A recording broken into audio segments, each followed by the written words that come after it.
Look, thank you. We try our best to have as many people as we could, like saying mandatory, but it's really not.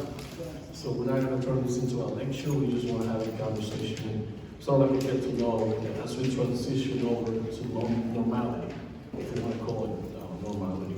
As most of you know, my name is Eliezer Bueno. I have a weird name and a weird last name, but that's what I was named.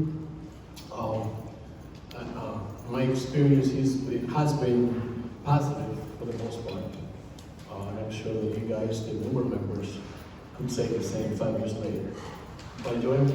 Yes. Yes. Wake up, man.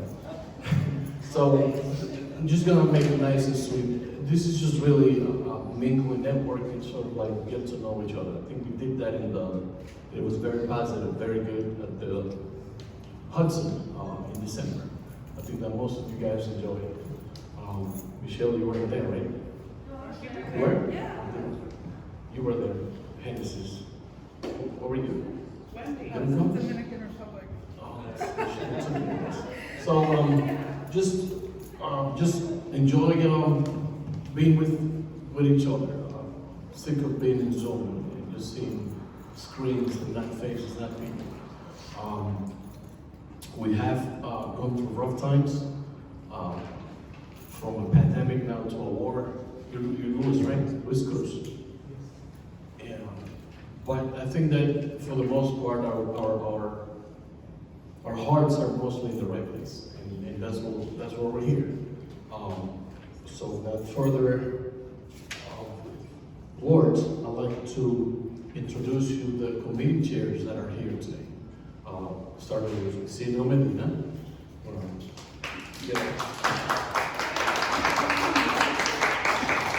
Probably one of the hardest jobs in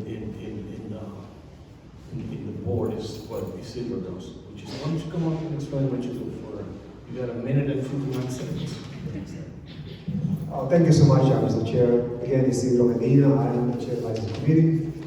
As a new member, you're going to have lots of access, not only to information, but also to people. In my role as chair of the License Committee, you will have access to restaurants, bars, and lounge.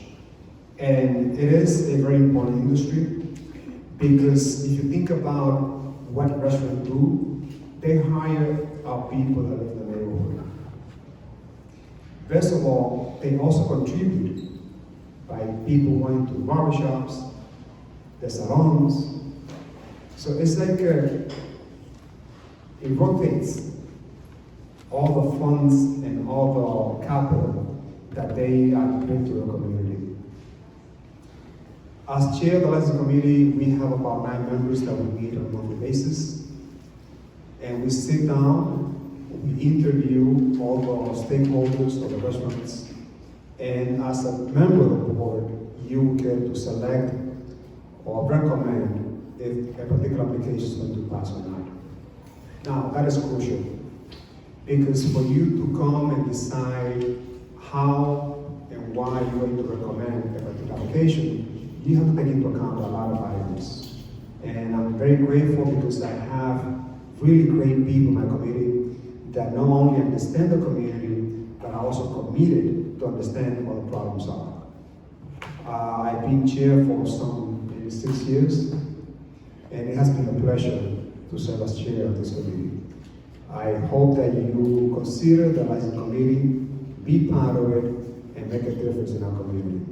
I think that being part of the License Committee, we entertain somewhere between 19 or 15 up to 35 applications per month.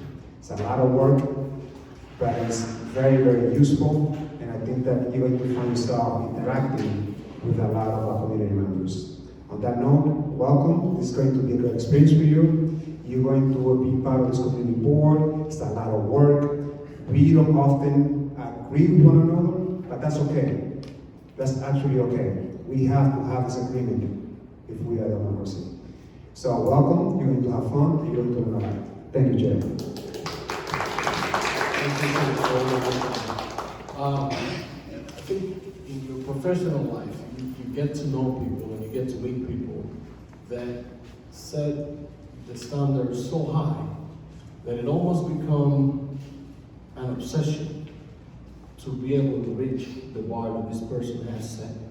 I'm extremely proud, and I say it with a lot of sincerity, it comes from a good place in my heart, to be in the same space as Wayne Benjamin is. So I want you to come up. Introduce yourself, because they don't know who the hell you are. Hi, good afternoon. My name is Wayne Benjamin. I chair the Land Use Committee for Community Board 12, and I think I've chaired the committee since I've been on the community board. It's one of those things where you're a new member, the chair said, it's not what committee do you want to be on, it's like, I'm gonna put you on land use and you're gonna be chair and you cannot leave type of thing. But my background is in architecture and planning, and when you think about land use really deals with the laws, the legal regulations that allow you or tell you what type of building you can build where, how big and how tall. And it can be complicated, there are variations. If you are in a historic district, we have the Landmarks Preservation Commission, and you have to deal with them because they want to know if what you're building is architecturally appropriate. If you are building something that, and we were just having a conversation where if you are building within the law, it's called as of right, and you do not need to come to a community board for any approvals. You just have to put together your plans and specs, file them with the building department, and as long as the building department and the fire department agree that you're complying with code, you're complying with zoning, you can get a permit and you can build it. If what you're proposing to build doesn't comply with something, that's when you're looking for what's called, a variance or a waiver. That's a discretionary action that the city has to approve, and that's when it falls into our ballpark. Sometimes it's directly from city planning. There's something called the Board of Standards and Appeals that was created to provide a relief valve to make zoning legal, and we can get into that in more detail. But it's a lot that we do to look at our existing community. Many of the buildings actually predate the city having zoning.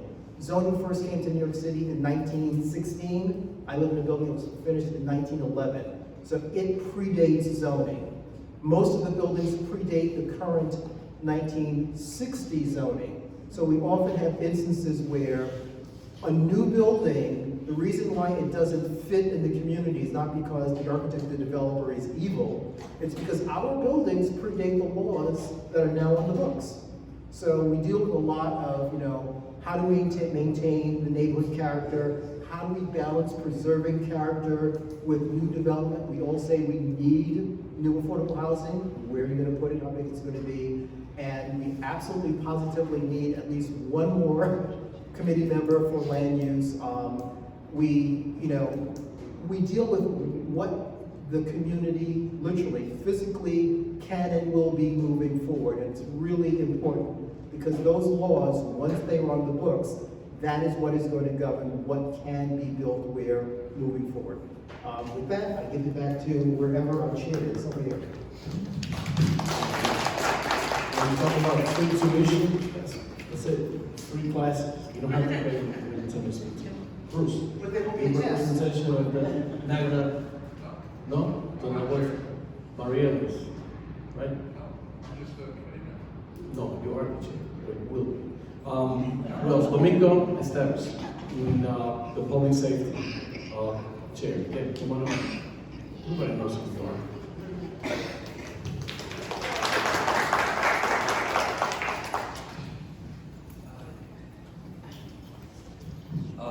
For the new members, time flies. Yesterday it felt, it's been 6 years already on the board. If you understand turbulence, you understand that you have a smooth flight. Sometimes things get a little bit interesting in the way, but one thing I can say is what's rewarding is to make sure that we advocate for our community regardless of what the main narrative might be at the moment. Understanding where you come from, understanding where you grew up is often going to be the lens that you need to use, when engaging in certain conversations where individuals are bound by certain interests that might not necessarily align with what you understand to be your community.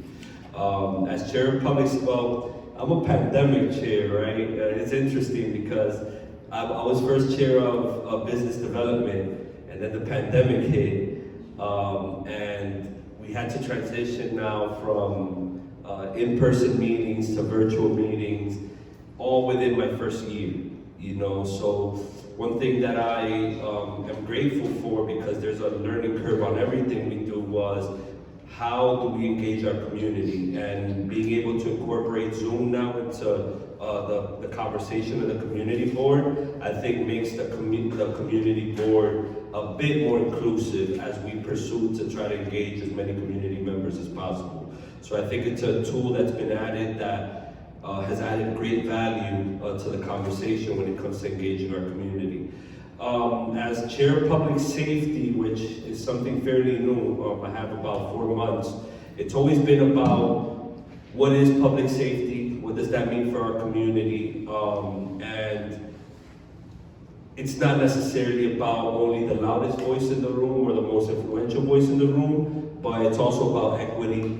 It's also about looking at issues beyond the superficiality of it, but beyond the cause, right? Because sometimes we see a situation that arises, but that's a cause of multiple things that could add up to that, right? So I just think it's that, like, just keep an open mind. Your experience does matter, you know, so when you were growing up, what you went through, if you grew up in this community, you see a lot of stuff unfold, use that, analyze it, and make sure that your voice is heard, you know, because often we're the most silent sometimes in the room, and I think I try to make a statement out of that when it's like, nah, bro, that's wrong, you know. So just don't be, there's a lot of people that agree with you, but they won't know unless you raise your voice and we see where we can line up and work together. Another thing I learned about the board as well is you're not here to agree with everybody, but you could work with somebody until a certain point, and beyond that, people could go their route. But at the end of the day, is how do you create these coalitions? How do you work together with individuals to move agendas forward, but at the same time understanding that these individuals may not necessarily be with you forever. So it's a lot of there's a lot of strategy in place, but all I would say is just enjoy it. And you know, like always, my philosophy is simple. I do for my community what wasn't done for me. So just always understand what some of the voids were, what some of the areas that weren't necessarily there, and just try to do it in however you can. As far as public safety, we're having, for instance, Juanita's always like, yo, these people come into the pharmacies and taking all of the stuff. So that's why at the end of the month now we're having a conversation with DA Bragg around breaking down the bail reform. So these are spaces that you could use to really leverage information and be a bridge to certain conversations that, due to the disenfranchisement of our community, we've been limited out of. So yeah, Domingo Estevez, I hope show interest, come join public safety, and thank you very much. I don't think we have any more committee chairs here, do we? Yeah. Yes.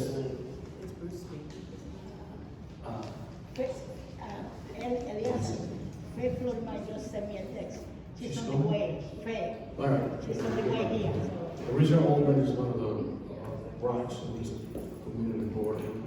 He's not working on behalf of Mary Anderson, the chair of the aging committee. Mr. Olman. Thanks, Alan. And you know, I think we should also be thanking someone who's just done 2.5 years as chair of this board, which is not an easy thing to do. I'm here tonight. I serve on the Aging Committee. Mary Anderson is the chair of the committee. And before talking about policy, I want to talk just about the committee itself for a minute. I think in my years on the community board, I haven't served on a more collegial committee. People who are trying to talk to each other, people who listen to each other well, people are trying to share information. It's a really good community board experience. The committee is made up, let me look around. Maria Luna is a member. I don't think I see any other people in the room who are members of the committee. But the committee is made up of, what should we say, citizens who are community board members. Many of the senior center directors in the neighborhood come to the committee meetings, and it's been a little bit easier to do that with Zoom. And some of them have brought some of their members so that more people who are seniors or who are invested in senior issues in the community are part of those discussions. One of the things I remember particularly during early pandemic time, I wish I could say it was over, but I don't think I can say that, was some work we did on what would make shopping better for seniors, trying to create a resolution, trying to create senior hours for seniors at senior centers. The range is pretty wide-ranging. One of the projects we just took on at our last committee meeting is to begin addressing LGBT issues in aging. The committee each month has some sort of presentation that's a core discussion. I remember the time as an assemblywoman that Carmen was at the center of one of those discussions over, what the state and what could be done policy-wise around aging. We've had people come in on benefits issues to educate people in the community. Last month, we had Catherine Christian from the district, who heads the elder abuse unit at the district attorney's office.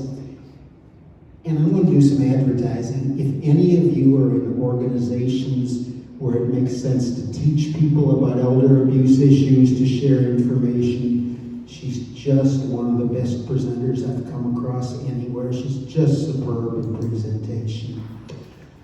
That's where we are as an ongoing basis.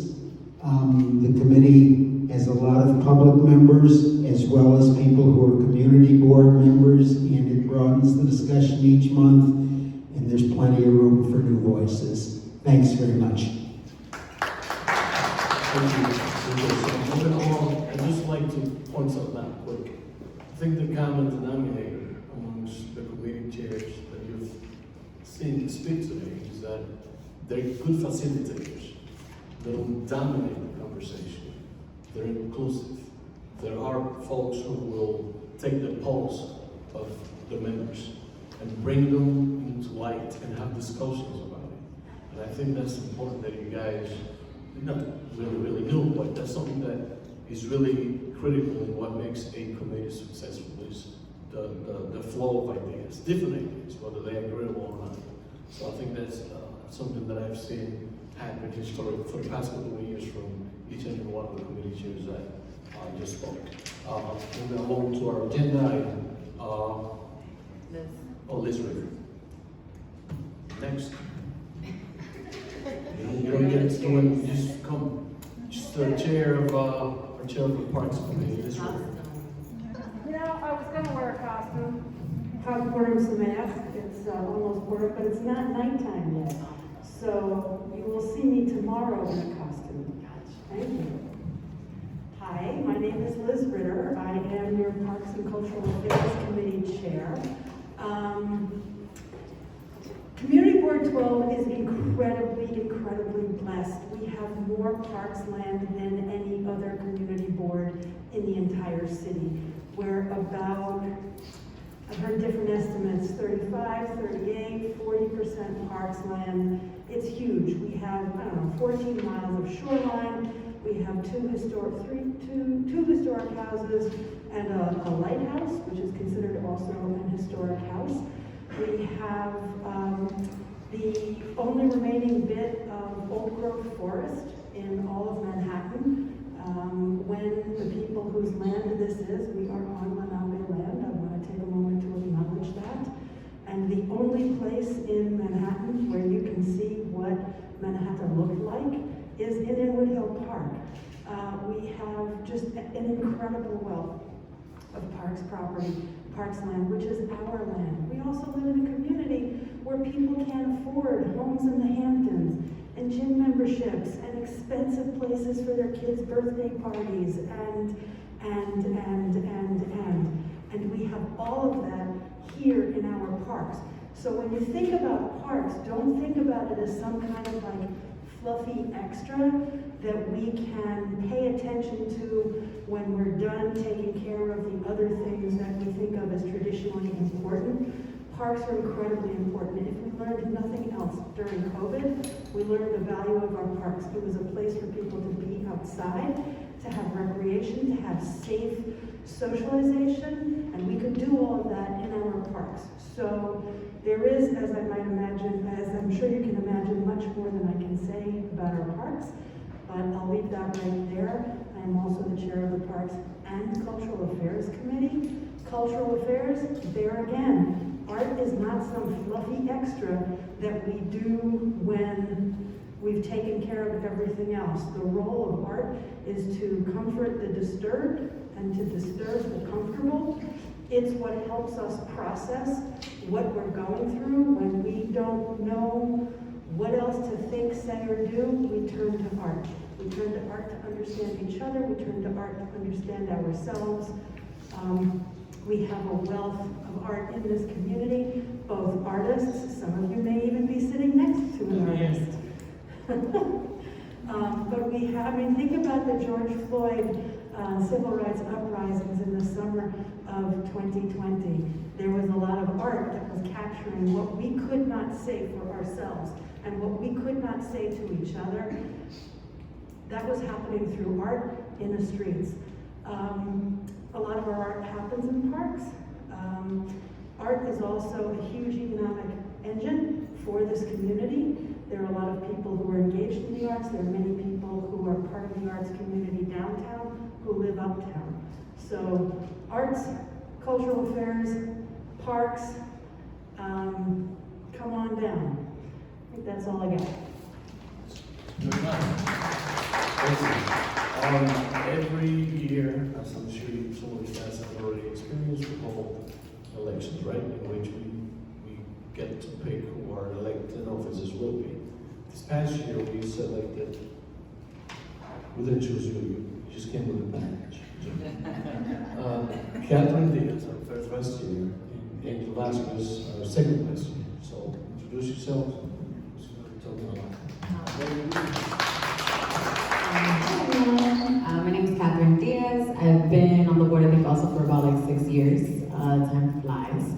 And I guess duties as first vice chair is that what we're going to kind of share. Essentially, I think about it as like an alternate backup. As y'all know, I've facilitated many of our executive meetings or our general meetings when I is unable to attend. It also supports staff, right? So in terms of like if our office duties need anything, if folks have questions. So it's like a big package of do a little bit of everything. I really see it as a team role, right? And so in terms of, I guess it is our chair, both the first and second vice chair are really here to kind of work in collaboration to execute many of the things that have to get done that none of us get paid to do, so. Hi, and I'll keep it brief. My name is Angel Vasquez. I started on the board in May of 2020, so I'm in this training just as much as you all are participating in this training, but I was elected to be the second vice chair of the board this past January. Like Catherine said, I think we are part of a team to make sure that our community board is best represented. We want to make sure that we are showcasing all of New York City, the best that the residents of Northern Manhattan has to offer. And to do that, we have to do that as a team. In support of the chair, the first vice chair, the second vice chair also, and along with the treasurer and the secretary, we make up the executive committee along with chairs of the different committees. And the idea is to steer our community board. The idea is to advance the agenda of the community board and make sure that we are taking care of business, that we are making sure that we are taking care of the community needs. So I think that kind of sums it up. But yes, here as a supporting role to our chair. But before that, I'm going to give it to you, sir.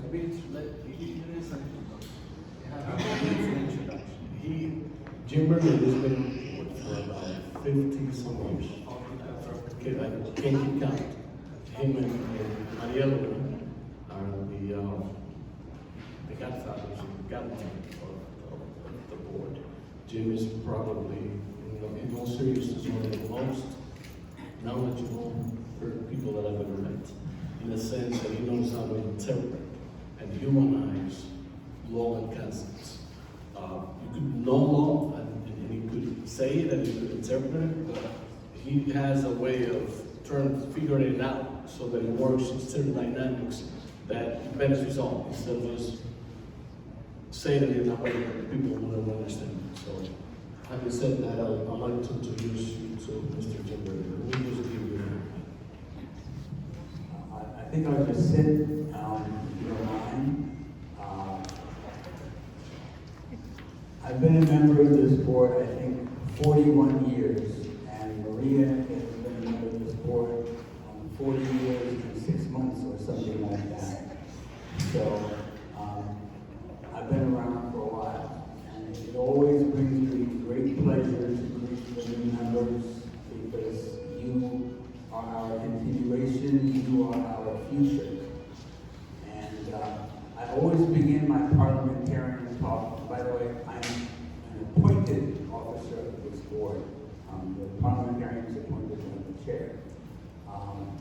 I always begin with the same story, and many people have heard this before, but I think you'll see.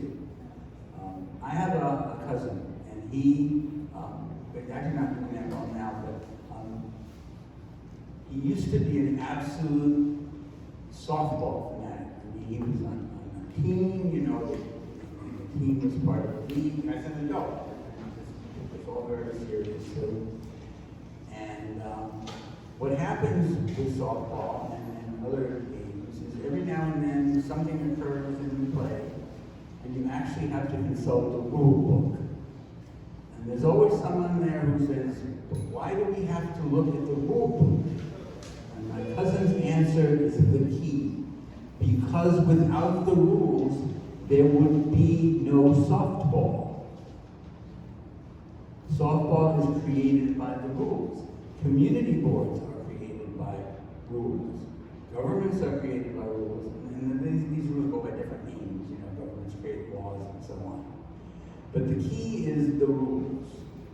And it would be nice if that was all there was to it, but as several people have sort of mentioned earlier, the other key, but following the rules is the absolute key. But the other thing is, it works best if we can function collegially.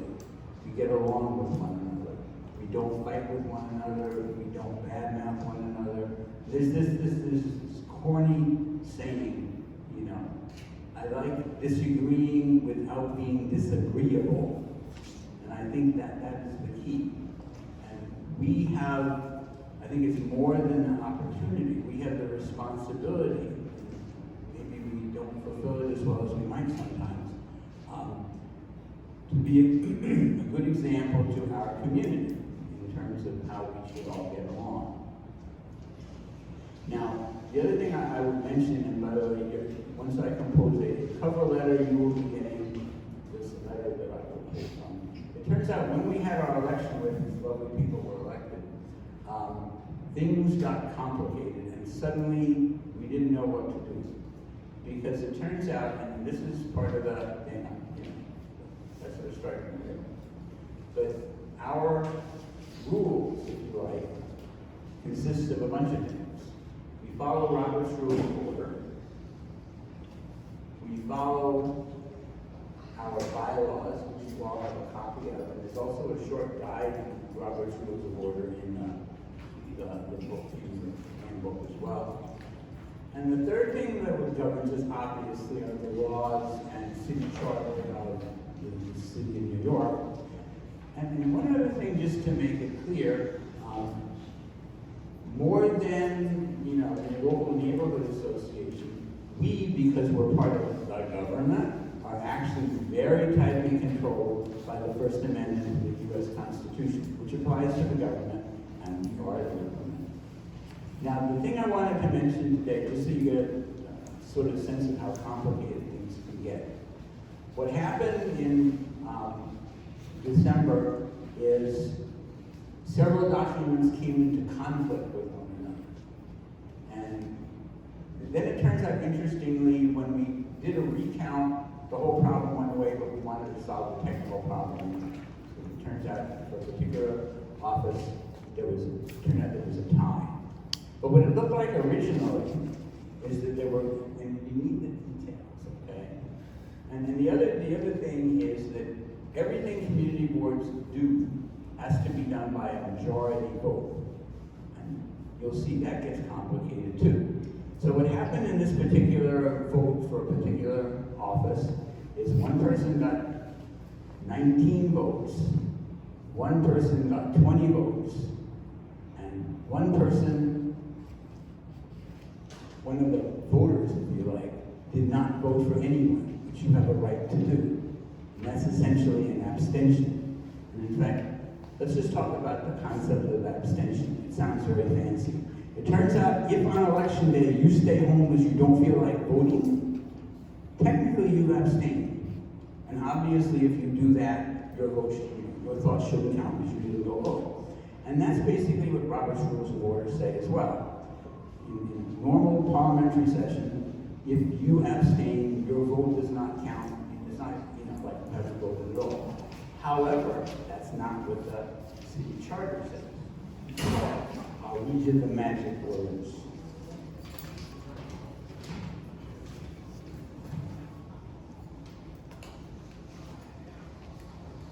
It says, this is the city charter, has a special section about community boards.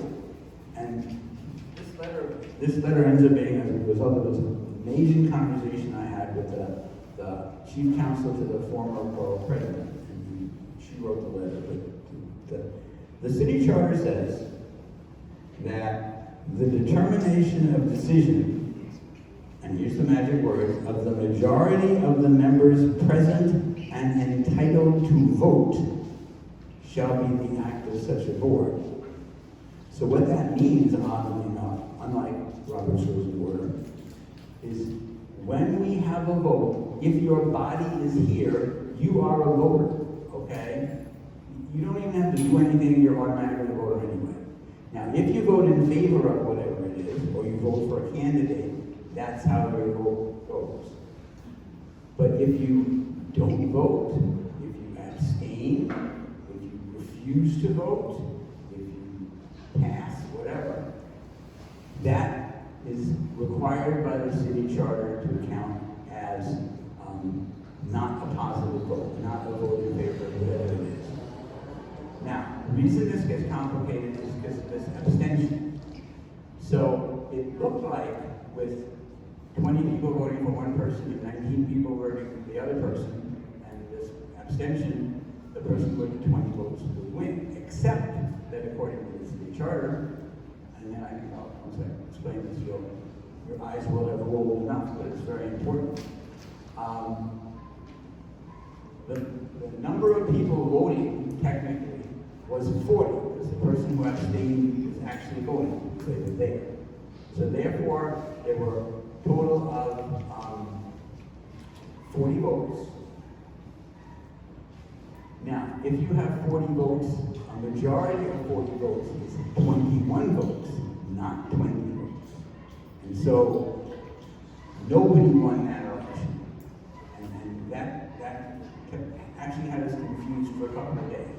So that's what the rules are. Now, the key, and I just want to mention one other thing, is something that occurred recently too. The last 2 years we've been meeting via Zoom. And people who run the Zoom meetings actually have a great deal of power. If you choose not to cooperate, they can justifiably turn off your microphone. And if you're utterly impossible, you can actually be removed from the meeting at the click of the mouse. We cannot do this with in-person meetings. Now, maybe because the Zoom meetings were so tightly controlled, everybody behaved properly, but basically there's no excuse for not following the rules ever. And it's even worse than that, because the rules we have, pretty much everyone agrees are a fair set of rules, and if you follow a fair set of rules in good faith and don't play games, then you're going to get a proper result, a just result. If people don't follow the rules, the process is no longer working right. So for example, if someone just keeps on talking and won't stop, basically they're bullying the whole body. And if the body's being bullied, that sounded nice, didn't it? Then the process is not working right. And in fact, we cannot really rely on the process being a fair one and being a correct one. So, because of, again, this experience we had with disruption and the lack of it during Zoom, I wanted to bring up this point too. Having the process follow the rules, and again, they're perfectly fair rules, is the key to having the process produce the correct, proper, democratic result. Thank you. Thank you, Jeff, for extremely support. Details of what our laws and our rules should be. I'm gonna now invite someone who's, this is your first member orientation, isn't it? Yes. So we're all orientating each other. So our councilwoman, Carmen de la Rosa, is gonna speak to us.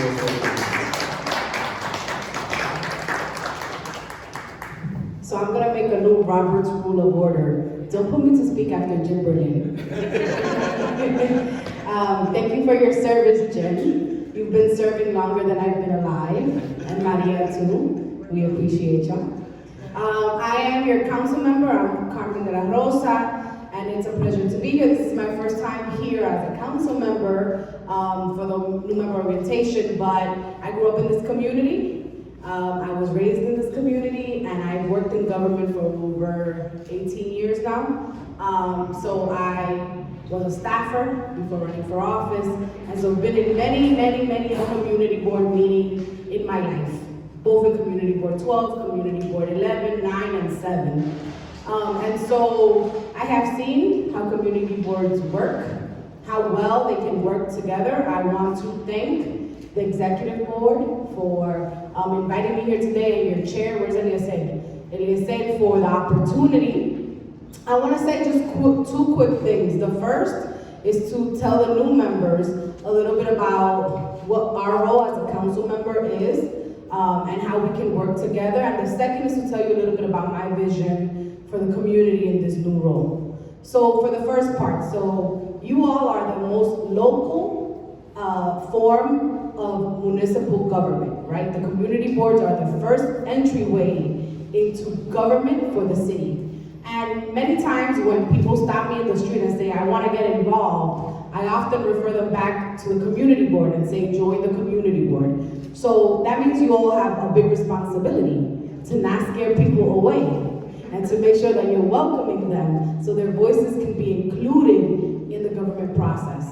But as a council member, one of the things of value that this community board does is that it also creates resolutions that create work for government. So for example, when the land use committee, led by the incomparable Wayne Benjamin, puts a resolution about a land use matter that's coming before the city council, that has weight. We actually just voted on a few weeks ago the text amendment for open restaurants in New York City, across the whole city. And the first thing that I did was go and look, how did Community Board 12 vote? How did Bronx Community Board 8 vote, which are the two boards in my council district? Every single council member is doing that for every project that comes before our desk if they're doing their job right. Because your voices are representative, or should be representative, of the voices of our community. And so there's a big responsibility there. In order for me to do my job and be representative of this entire community, you all also have to take into account the voices of your neighbors that you bring to the table in the form of the different committees that happen here. And as a council member, one of our biggest powers is the land use powers. The ability to change the way in which we use our land here in New York City. And some of that is used for good and some of that is used for not so good. So you all have the ability to influence the decisions that happen at the city council based on the work that you're doing here. The second thing we do is we pass a budget, and the community boards as a body also passes a budget. You prioritize things, projects that are happening across our community. And again, it's another document that is given to us as a reference to make sure that the things we're funding through our budget, the New York City budget is $98 billion, are reflective of the needs that you all see every single day as you sit in your committees and do the work or walk in the community and meet with people who are telling you the needs of the community. And then the third thing we do is pass laws. So we pass laws, local laws, that shape our city. And as Jim said, laws are made, sometimes to be followed, sometimes to be broken. Yeah, maybe. But you will also, through your resolutions, have the ability to influence the laws of New York City, the way that we interpret those laws, the way that the community receives those laws. And so it's important work that is happening here on the community board. I have an office at 250 Broadway. I hope one day we can do a community board 12 in City Hall. Hopefully if the pandemic slows down a little bit, I'd love for you all to see City Hall as a historic building. But we also have a community office, a district office, where we serve our communities and my staff is here, part of my staff is here. We're frontline workers, right? Where people come in and say, I have an eviction notice, help. And oftentimes, we learn of patterns of things that are happening in our community through the work that's happening in our district office so that we can create laws or pass budgets that help to bring solutions to those problems. And so that is how I feel that I can work hand in hand with this community board. And I'm excited to say that I have appointment powers, which is a new power in my toolkit for Community Board 12. It's the biggest community board in my district. I think I appoint how many? I said 23 members to Community Board 12 and 1 member to Community Board 8 in the Bronx.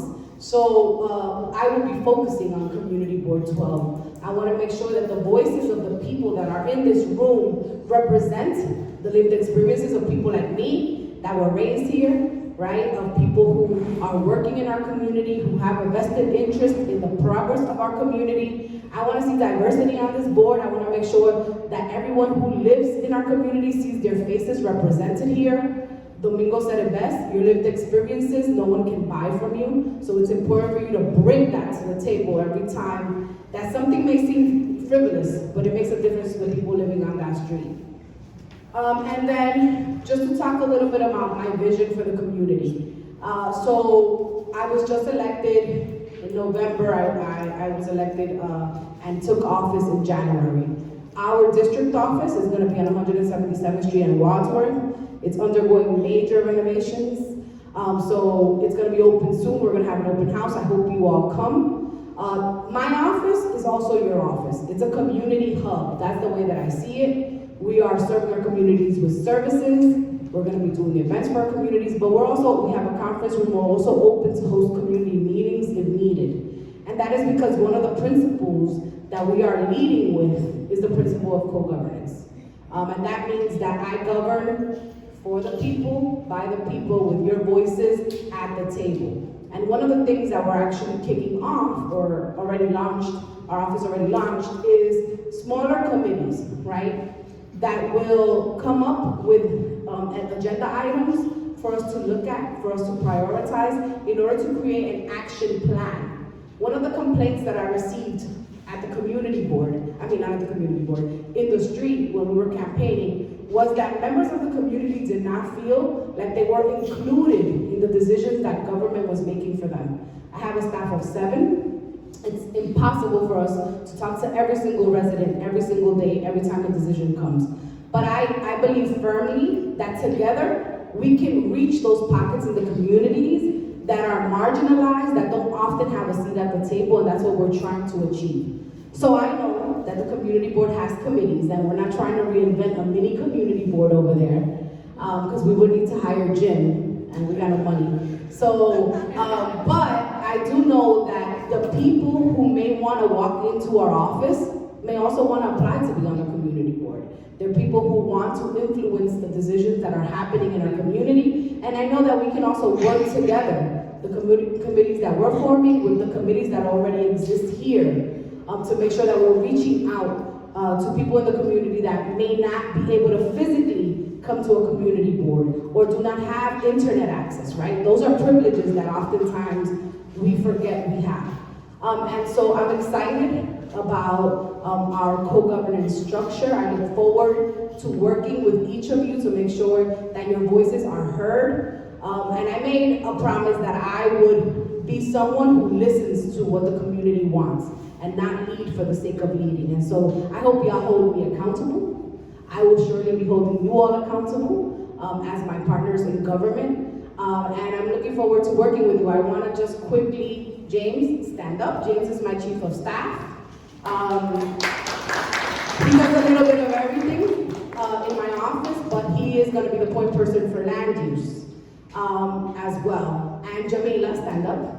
Jamila is my director of community affairs. She's the person that will be coming to the monthly meetings here. We'll be going to the borough service cabinet meetings and also heading our community affairs unit. So please see us as a resource, as a tool, and I look forward to working for you all. And the new people, don't get discouraged, right? Some of these meetings are really long, but know that at the end of the day, what you're doing will impact, right? What happens on every corner, on every street of our community. And if your voice is not here, the voice that could be here might not have the community's best interest in mind. So lead with compassion, lead with your heart, and know that although you're not gonna get all of those wonderful hours back in your life, the hours that you are spending here mean a lot to the people that you're representing. I always try to look when I'm in a room, what are the gaps? Who are the people that are not at this table? And when I speak up, I try to bring those people with me.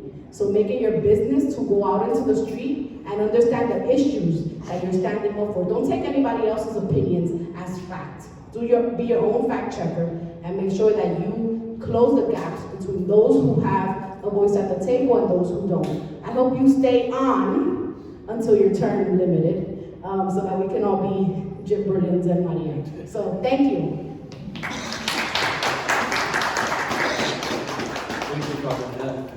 Wayne, maybe we can chit chat for a few seconds about what you mentioned yesterday on the urban planner that we no longer have, or we not have borough president's office.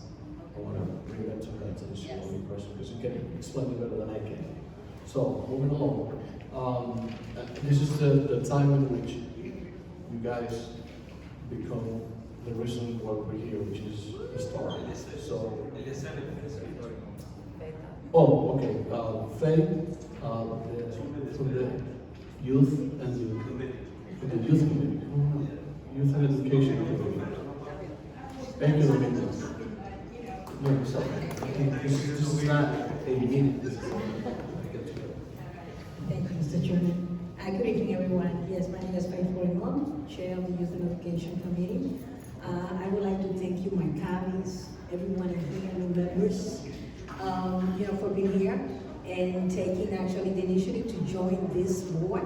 And I wanted you to know that this is one of the most committed and powerful board in the entire Manhattan. It's a personal opinion, of course. And with that, I also want to first thank Councilmember De La Rosa. I don't see Councilmember Sean here, but I hope that he will hear from us. He's coming?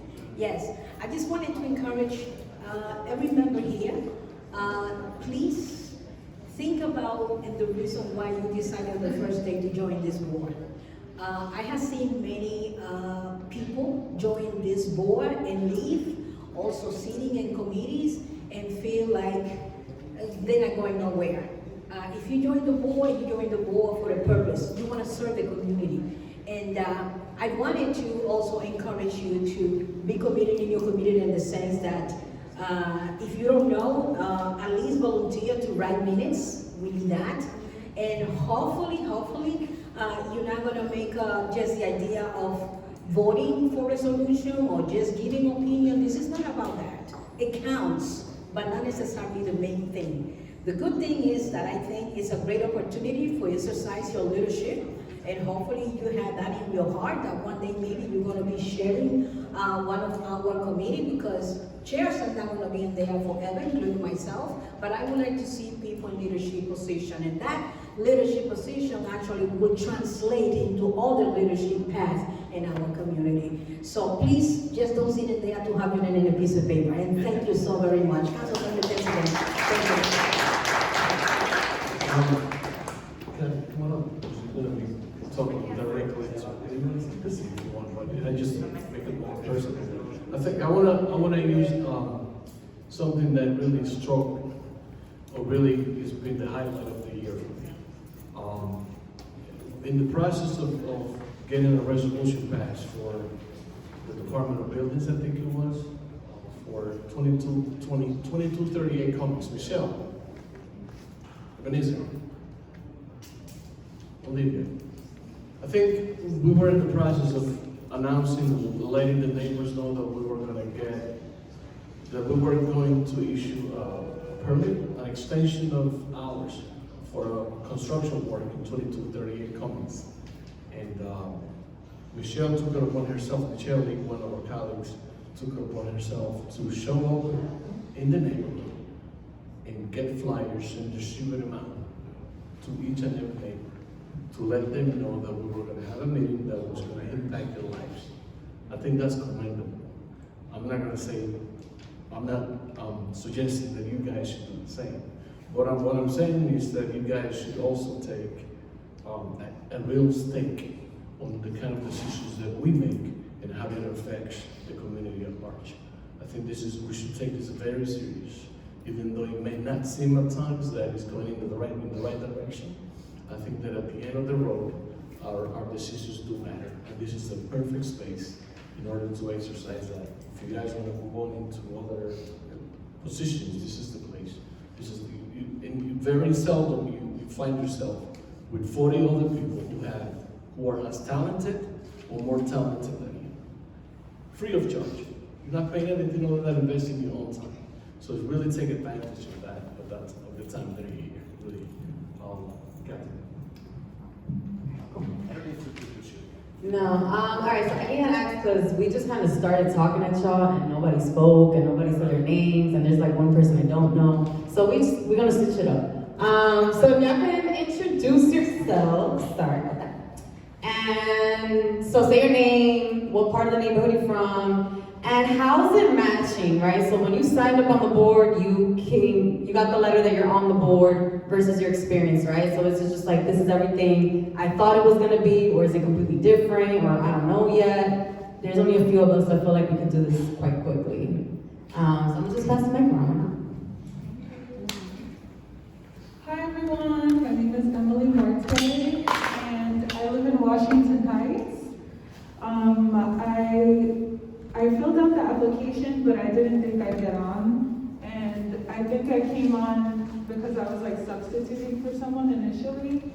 And then they told me to like apply, and I was like, all right, I'll do it. There was a lot of very informative meetings, and I felt like I definitely needed to stick, like when I did start substituting for the other person. And I saw that a lot of important decisions were being made, so I hope that I do make a difference in Community Board 12. I am a safety and health specialist at NICOSH, New York Committee for Occupational Safety and Health. Right now I'm in the department or the section where I give non-English speaking immigrants, Spanish speaking immigrants, safety and health trainings in nail salons specifically. Because they're not very tech savvy, they don't know how to go through the Department of State system, so I help them go through the whole thing because they don't know, it's not very tech friendly. And I help them get their licenses and know more about their rights, advocate for their rights because they're being exploited in their salons. And I also volunteer at We Act for Environmental Justice. And they're doing a lot of great work too. It's sort of connected to what I do now. They're involved with like the Safer Beauty bill and everything. So there's a lot going on, and I'd love to get to know everyone here and know what they're up to, and hopefully like help out with their endeavors as well. So happy to be here. Thanks everyone. Hi, good evening everyone. My name is Wendy Benya. grew up in Inwood, worked in Washington Heights. I've been a resident of Washington Heights, Inwood for the past 30 plus years. I'm aging myself, but it doesn't matter. I work in the community. I work in the youth development setting, literally a few blocks away. The Deputy Director of Elementary and Middle School Programs for Fresh Youth Initiatives, FYI. And I love the work. I was greatly interested in the work that CD12 does. I have a background in government from my previous life. I went to GW. We share that in common. So studied poli-sci, but my heart is youth development. And that's a little bit about myself. How's it matching? How's it matching? There's not been live stream recorded, so you know. It's been an experience, but I'm used to experiences. I have a background in political science, so I signed up for the ride, and I enjoy it. Simani. Hello everyone, this is Simani Hernandez. I'm a new member here, started right before the summer, so before the break, so officially in September. I'm part of licensing and business development. I don't know if I should look at the or you. Okay, so I do work in the district office for superintendent of District 6, and I hope to bring that experience and value here to impact the community in a positive way and just hopefully fill the gaps of information there. I think it has matched up pretty accurately and very similar to the DOE CC meeting, so yeah, you know, we're here. But I'm here to support in any way I can and just positive changes. So I'll pass it to Joel. There's one more. Hey guys. Thank you. Everybody. All right. I'm good. Hi guys. My name is Joel Abreu. I'm a new member, obviously. I am in the land use, business development, and licensing, newly licensing member. So 3 committees, which is fun, a lot of work. But I first started, I applied back in 2019. I got denied. I was sad because I really wanted to be a part of the community board. I've been living here for 30 years. I'm aging myself too. So, I live in Terrace Squad, Wasford Terrace, 193rd Street. Yeah, so it's a lot of fun. I'm a registered representative for JP Morgan, so I'm in investments. I'm really interested in developing the financial side of this community. I think it's very important for us because growing up on our side, we didn't know a lot of finances, so I'd like to bring that as a passion of mine to kind of help our community understand that being financially independent is very, very important. And it's a way for us to move up in the ladder of progress. So I look forward to working, to meeting everyone. So yeah. Thank you. All right.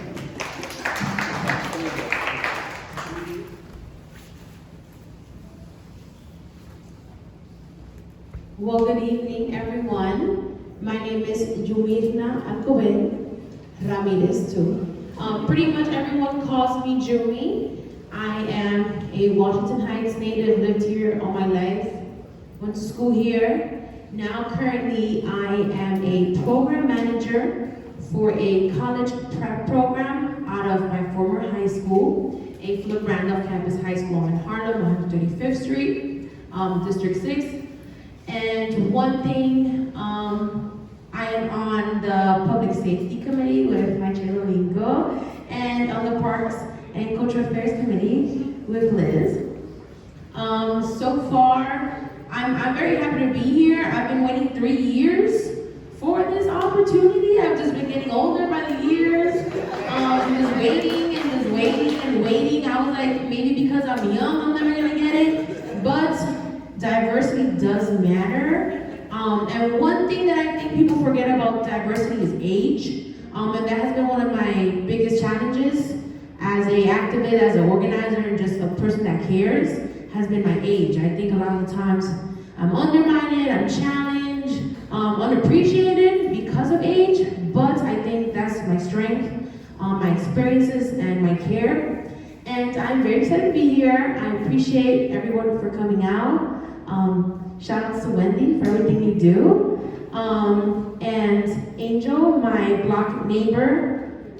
So thank you for what you do. Kathy, supported me since day one. Domingo too. And everyone, pretty much, thank you for being here and being in this journey with me. I look forward to learning a lot from all of you. And to our fellow councilwoman, Ms. De La Rosa, thank you for what you do. And I look forward to expanding and joining multiple committees as I go because I have a lot of interest. But yes, thank you very much, and I'm happy to be here. We'll have an introduction in the round here. Actually, I'll be short, I'll talk a lot. My name is Daniel Bonilla. I'm from Dykeman. I'm in the Parks and Cultural Affairs Committee, and I'm also in the Youth and Education Committee with Faye and Liz. I joined last year, and I was lucky enough to get in. I'm an artist as well, so that's all that I do. I do art. I'm very observant, so that's like the one thing that I feel that the community board is really good at. Just like being observant and like bringing back that information. So and I'm learning a lot from this community. Yeah, that's about it. So, I didn't know that was the 1%. Good evening, everyone. My name is Chris Cruz. I'm a public member. I submitted my application 2 weeks ago. Hopefully I will be appointed. I also felt excited. I'm also nervous because I haven't get any emails about my application status. I'm the youngest. Yes, that's important too. I'm part of the Youth and Education Committee with Ms. Beth Limon. I'm a program coordinator for the Summer Youth Employment Program for Children's Arts and Science Workshops. I'm also a photographer, and I look forward to serve my community and develop my leadership skills. I'm also interested in studying political science, so yes. Thank you.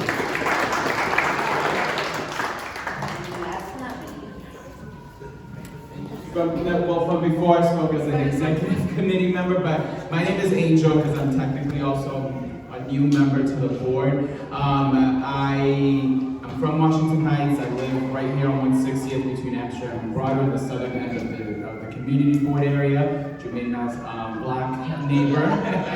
By day, I serve as the Senior Policy Advisor at the United Federation of Teachers. That's the New York City Teachers Union that represents over 200,000 working men and women in the city of New York and retired teachers as well. I serve as the vice chair of the licensing committee. I love the work that we have done in the licensing committee to just bring a lot more consistency to our committee meetings and the way that we evaluate our applicants. We want to make sure that we are supporting small businesses. They create a local dynamic economy that is strong and provides opportunities of employment to our young adults. But at the same time, we want to make sure that we're holding our small businesses accountable and making sure that they are not bad actors and that they're actually bringing benefit to the community.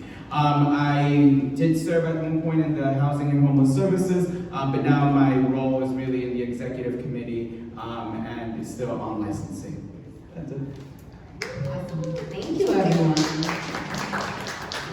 Those dogs are here.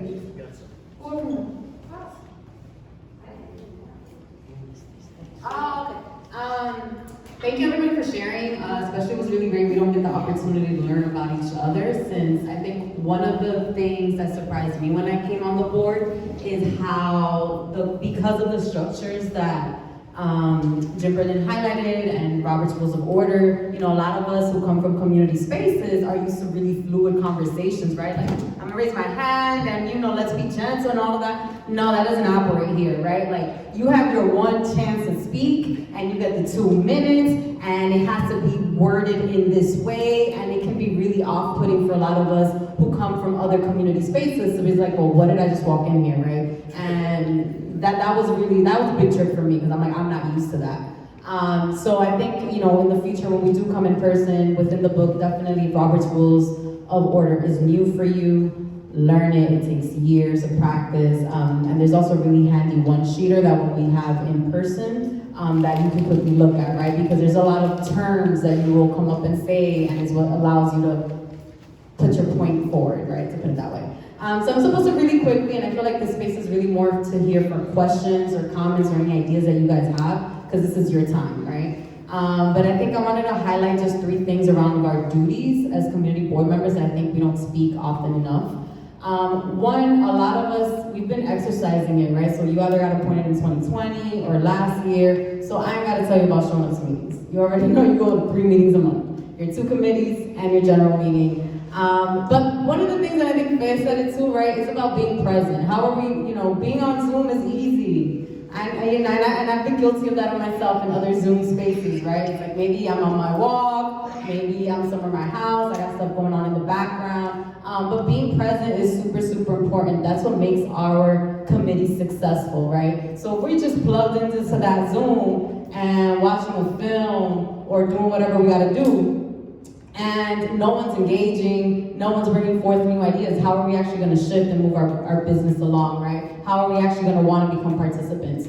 So we all carry responsibilities there. I will say too, and I think, you know, there's of course ongoing trainings, and I know that hasn't come out yet, but they've been, at least last year when they rolled them out, they were really interesting. The fact that they were all webinars, it was way easier than in the past to attend. They expand the topics.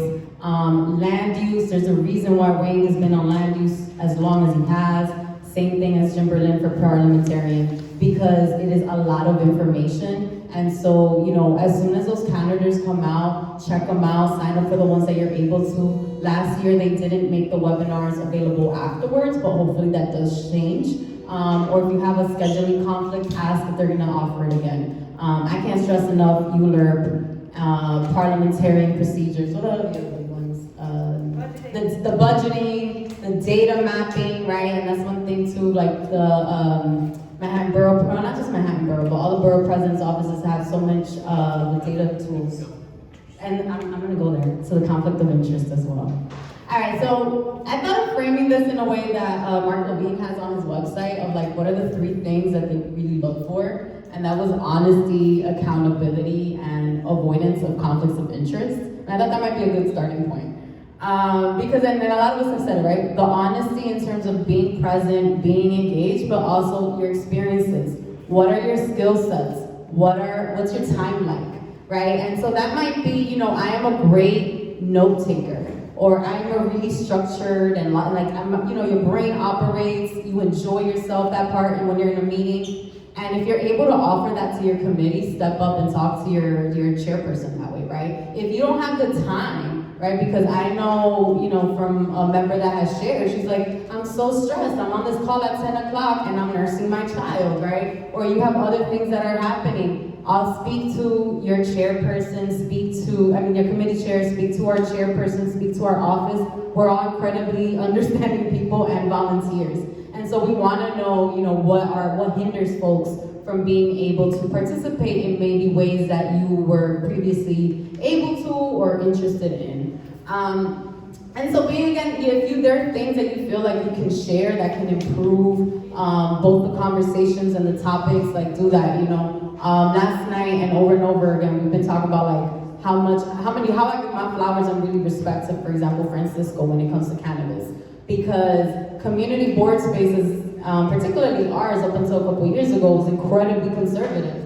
And so to be able to say, hey, this is important to me, I want to bring it up, and bring 300 people who have never heard of a community board to a meeting, that's huge, right? That's huge. Like, we often know in our committees, maybe there's 4 people, and it's the same 4 people who live in this neighborhood who attend every single community board meeting, right? So if you're able to bring 100 people, 50 people, or even 5 kids, right, that work with you, that are interested in something that's happening, like, do that, right? Like, this is a space for us to collaborate and grow. The community board can only grow as much as we give it, right? In terms of accountability, this is a volunteer body with that said. And so, you know, oftentimes it doesn't move as fast as other spaces or as much as we ourselves or even, you know, I would like it to be, right? And recognizing that it's a volunteer body that many of us have you all shared, not only that's your personal life, your gigging life, your, you know, other commitments that you have. And so our time is valuable. So if you're able to, you know, step up, and maybe that's minutes taking, and I'm saying minutes because it's always an ask that committee chairs have. But if you're able to do it, you know, maybe once every 3 months, or if you're able to, you know, if you want to commit to doing outreach maybe once every 6 months or every term, that's something that, you know, folks are always looking for. And if you're able to do it, see it through. If you need support in seeing that through, that's why we have the executive committee, right? You can always share that, email us, text us, whatever that might be, and we're able to kind of support you in being able to figure and to resolve that. Let's see. And I think part of accountability as members is, and we say that a lot of times, is striving for consistency, right? And so when we are speaking up, when we have really key resolutions that we're voting on, right? It's thinking about how have we shown up in the past, how do we continue to learn and grow within, you know, our purview as board members. And the last thing that I has said that I'm gonna hone in on to page 140, go to page 148, put a circle, starring, highlighting conflicts of interest. I'm not gonna go into it, you can Google it. There's some very significant examples in New York City's history of conflicts of interest and community board members.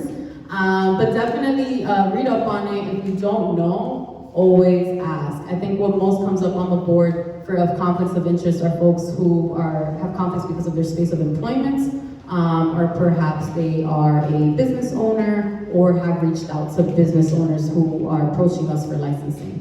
So it's an area that you definitely want to read. Nobody wants a $20,000 fine. Nobody wants any of those issues that may come. So definitely read up on it. If you do have questions, you know, Borough President's Office, I think they do have staff, and there's also the actual agency that oversees conflicts of interest that you can always reach out to. And I think that's it. Thank you.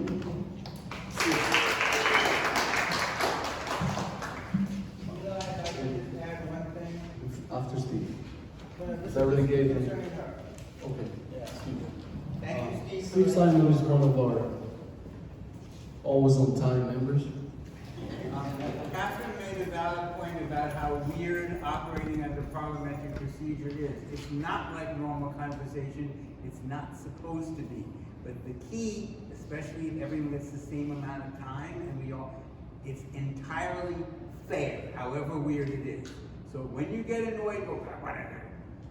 Just understand that the annoyance sometimes comes from the extreme fairness, and that is a protection for all of us. Thank you. All right, want to welcome all of the new board members.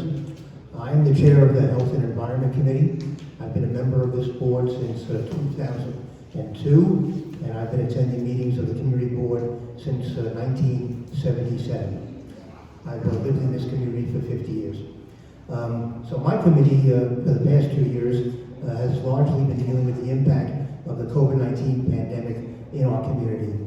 We have been getting regular reports from the Department of Health and Mental Hygiene, New York Presbyterian Hospital, Columbia University Medical Center, Isabella Geriatric Center, and sometimes the Test and Trace Corps. Among other things, we have urged the hospital and the city to increase their vaccination and testing efforts in Washington Heights Inwood, and we encourage the hospital to utilize the Fort Washington Armory as a major hub for vaccinations and to reach out to local residents.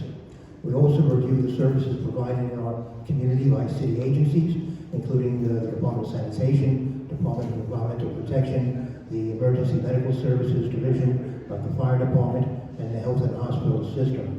We've had several significant accomplishments over the years. including the following. We joined the New York State Nurses Association in urging the state not to approve the closing of the 30-bed psych unit at the Allen Hospital. This is still an ongoing battle. We got the city to reduce the alternate side of the street parking days throughout the community to 1 per week for each side of the street, which is now being done citywide. We encouraged EMS to open a base station at Amsterdam Avenue and West 172nd Street, which has led to a significant reduction in response times for ambulances answering 911 calls and 911 calls in our community. We monitored the construction of the Con Ed transmission line and substation in Inwood and participated in the Public Service Commission hearings on that project, the first time the community board had ever done so. We reviewed the brownfield cleanup plans for several sites to make sure they have minimal impact on the community. We urged the Port Authority to construct a taller fence to deter people from jumping off the George Washington Bridge. That has had some success. Together with Youth and Education Committee, and Faye is here, right? We have brought attention to the alarming rate of Latino suicides and suicide attempts, especially among Latinas, and have urged the hospital to do more to address this issue. The committee's #1 expense budget priority, expanding mental health services in the community, has been supported by the board overall as its #1 expense budget priority for several years. As you see, we have done some very good things. Our committee can always use new blood, and I hope you will consider joining us.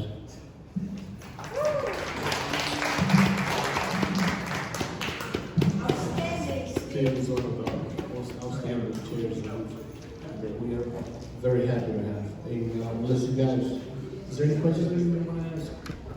Oh, please, someone wanted to add something. So one of the things that I was told by the person who was chair when I first started attending meetings is that the work of the board happens in committees. So when you come to a general meeting, there's a whole lot of stuff that we talk about and we vote on. And of course it's appropriate to have conversation on those resolutions.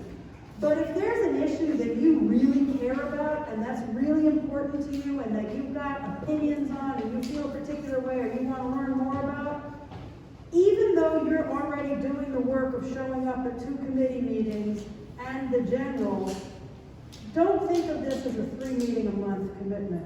Think of this as maybe a 4-meeting-a-month commitment, because there's a high degree of likelihood that at least once a month there's going to be some issue in a committee that you're not on that you really care about. You know, maybe you're on housing and parks, but you really care about teen suicide rates, so you go to Steve and Faye's meeting. Maybe you're not on housing, but there's a particular housing issue that's being discussed in the housing committee. Make it your business to go to that meeting. If you can't go to that meeting, make it your business to read the minutes, so that when we're in the general meeting, you don't have to ask a lot of questions that were already covered in the meeting. You can ask follow-up questions. Well, what does that mean?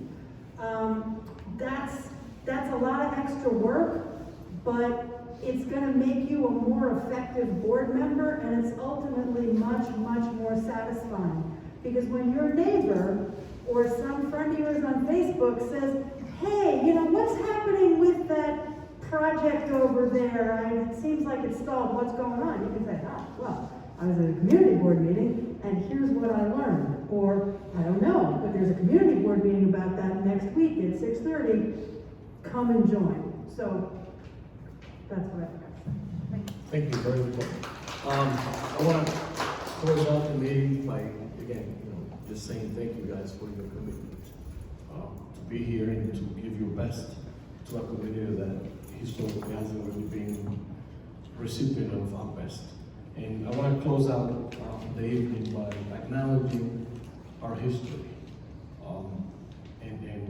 This is someone who's paved the way for some of us to be here tonight. She's given a lot, her time, her youth, her energy, her passion. Might come off a little hurt at times, but I think we should value her and what she's done. And this is not a goodbye, but I just want to present her to you in a way in which she deserves all the accolades that she can ever get. Maria, come on. Yeah, you.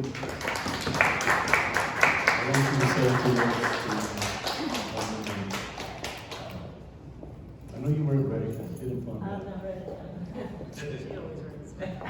You're always ready to say something. No, but I have to apologize in case that I start coughing. My asthma is kicking back and it's really bad. Thank you so much. Thank you so much to Carmen, to Eliasa, to the executive board, and to the members of this, the new members. I don't see too many of the old members. Who are you calling old? Hey. As you probably heard, I've been on this board before most of you were born. Jean and I have that ability to stay long. We are here on time, and we sometimes are the last one to leave.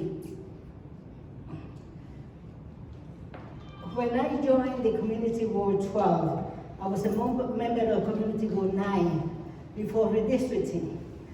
Many of you probably don't know what that means, but it happens every 10 years after the census. They redistrict the areas and things like that. I was part of Community Board 9 for a year and a half. Before coming to Community Board 12. Anyway, he was working for the council person, Stan Michael, when I had the great fortune of being appointed to this board, and I'm still here. I don't know why, but I'm here. When I joined this community board, my mother, an immigrant woman with 4 daughters, one was still home, came here and settled first on Columbus Avenue and 74th Street, and then in 1959 we came up to 839 Riverside Drive. So we don't move too often, we're still there. When I took this position, my mother said, "What are you getting into?" And I said, "Well, it's a new area, and there was a division that you have no idea what was happening up here in this area, from 135th Street all the way up to 218. Different world." So my mother took upon herself to take us and learn. Is that a fire? Do we have insurance? Do we have insurance?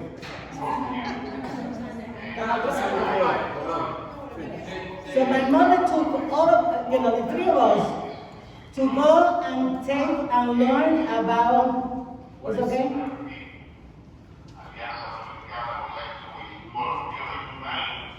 They will be facing.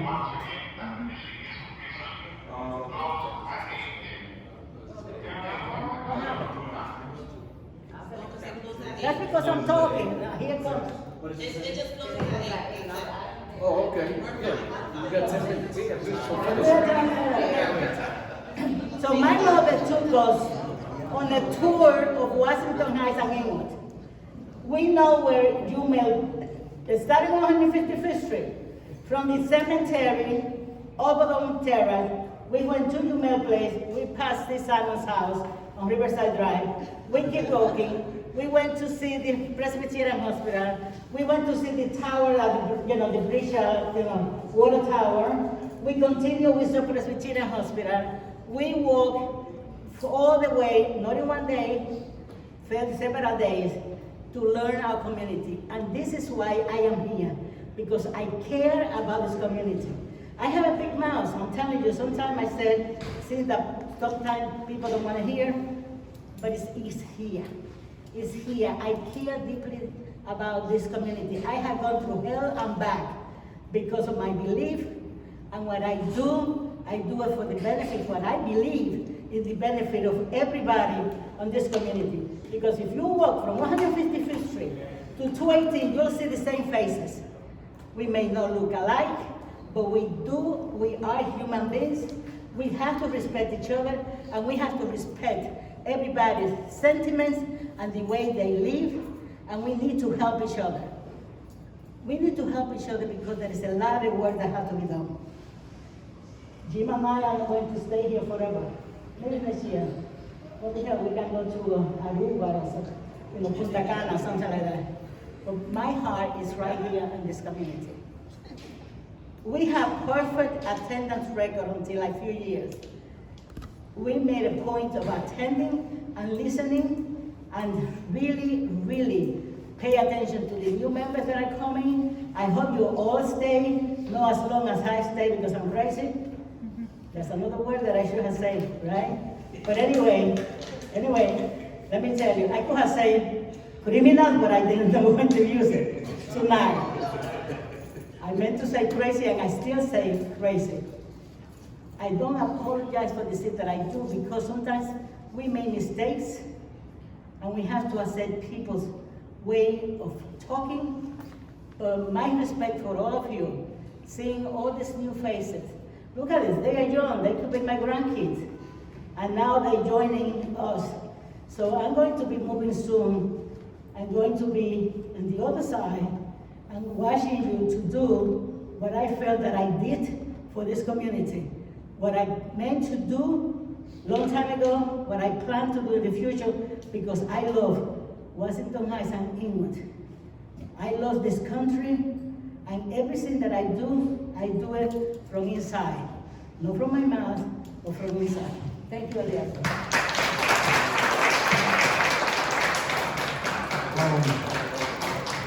Thank you. Unless someone else wants to say anything else, I think we keep tapping. So. I thought we were getting kicked out. No, we are. I do appreciate it. So I do appreciate the alarm. So thank you guys. Really, really thank you for being. I think it was a great meeting. Thank you. Eliezer, Carmen, un minuto nada más en español.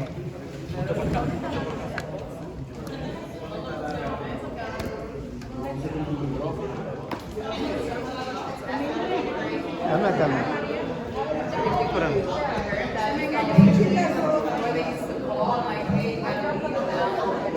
No, habla aquí. O puedes hacer ese micrófono, Carmen, no hay problema. Lo puedes hacer sin micrófono, Carmen.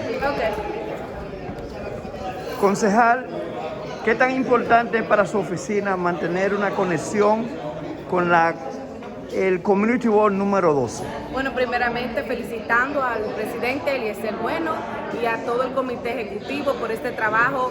Estos son servidores públicos que sirven a nuestra comunidad de gratis, de corazón, porque entendemos de que este es el nivel local de gobierno. Aquí comienza el gobierno municipal.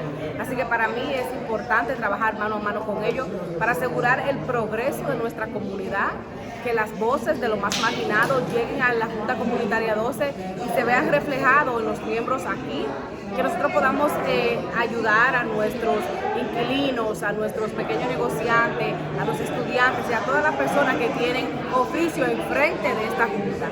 Así que para mí es muy importante estar aquí hoy. Le doy la bienvenida a los nuevos miembros y le pido a la juventud, a las personas que trabajan, que viven en nuestras comunidades, que se unan a la Junta Comunitaria 12. Carmen, ya por último estamos viendo que sobre todo aquí, en estos nuevos miembros y en esta junta de los 50 miembros, se estima que un 55% son mujeres también, y los nuevos miembros son mujeres. Las mujeres estamos adelante. Es importante que tengamos este liderazgo pleno en nuestra comunidad, ya que somos más del 54%, por ejemplo, de las votantes de este distrito. También somos madres de familia, líderes de organizaciones, así que es justo tener un porcentaje alto también representado aquí. Es un reflejo de nuestra ciudad. Gracias, concejal. Gracias, Zavala.